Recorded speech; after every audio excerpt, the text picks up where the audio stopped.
Now 6:49, of course, we're talking presidential politics with St. Mary's College political science professor Sean Savage. Thanks for being with us this morning. Yeah, good morning. Big wins for Hillary Clinton last night. Does this secure her spot as the party's nominee? I think it pretty much does. Although I do think that Bernie Sanders will still be around for a while. He'll probably even stay all the way until all the caucuses and primaries are finished in early June. And I think the reason has to be with his original intention of entering this race. He claimed at the very beginning he never seriously believed he would win the Democratic presidential nomination. What he wanted to do is to discuss issues about economic inequality, health care, problems in social justice and so forth, and he basically wanted to push Hillary Clinton and the Democratic national platform that'll be developed and announced in the summer further to the left on those issues. So I think that he wants to sort of continue putting that kind of an ideological and policy pressure on Hillary Clinton and the Democratic Party. And of course, on the Republican side, we have Donald Trump walking away with the big win in Florida, getting the winner-take-all. He does lose out in Ohio, though, but that was an open process. So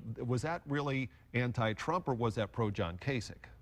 I think it was more pro-John Kasich. I don't think it was necessarily anti-Trump. It's just that, Kasich's been a fairly popular governor, and he's even done well among Democratic and independent voters.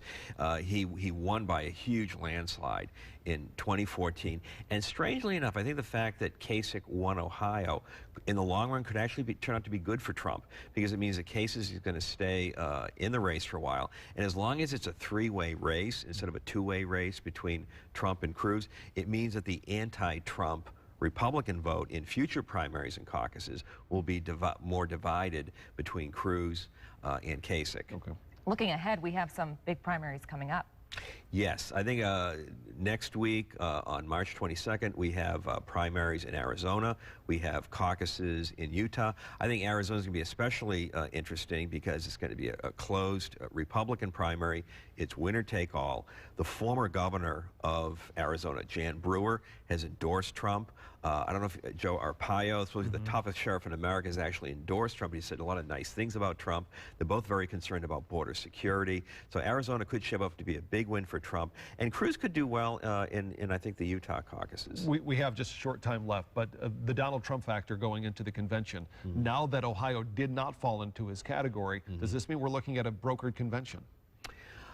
Well, I would say we're slightly more likely to have a brokered or contested convention, but I would emphasize the adverb slightly. I think Trump has still made enough gains that he's moving just a little bit closer to that magic number of 1,237, the minimum number of delegates that a person needs to win the Republican presidential nomination. All right. Thanks for being here this morning. Let's send it over to Carrie. Good morning. Yeah, we're